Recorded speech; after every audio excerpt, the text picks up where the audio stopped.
मेरी माँ की चुनरिया लाल हो लाल, ले माँ के भवन पहचाना। जो माँ के दरबार में चलना चाहता, मीठी मीठी तालियां बजा के सभी ने, क्योंकि देखिए जब आपको आनंद आएगा तभी मेरे को गाने में आनंद आएगा। अच्छा मेरी बात सभी को समझ आ रही है? जिसका आ रही है हाथ उठा के बताओ बताओ।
मैं अनुरोध करूंगा एक कमेटी के सारे भाई खड़े हो जाओ जिनने बल्ले लगा रखे हैं, खड़े हो जाओ सारे। हाँ बहुत बहुत चलिए।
रुक जाओ। अशोक जी बहुत बहुत आशीर्वाद आपका, ये मेरे रिश्तेदार भी हैं जी। माँ है मेरी भोली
अपनी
बोलना मेरे साथ सभी ने। ऊंचे पर्वत लंबे रास्ते,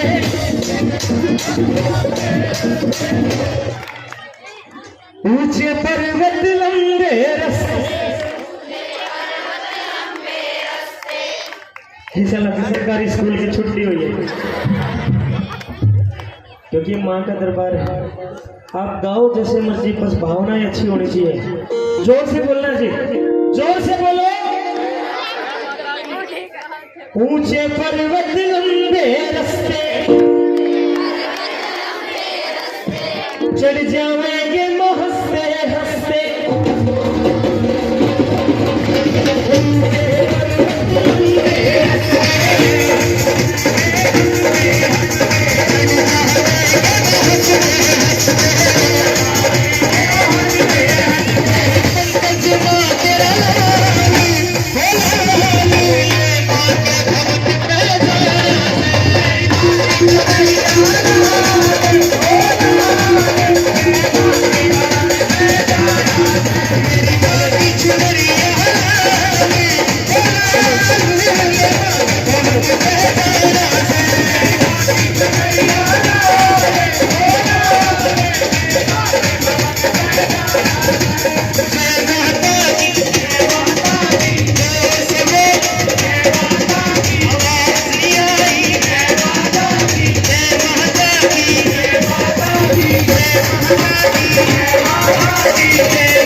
Yeah.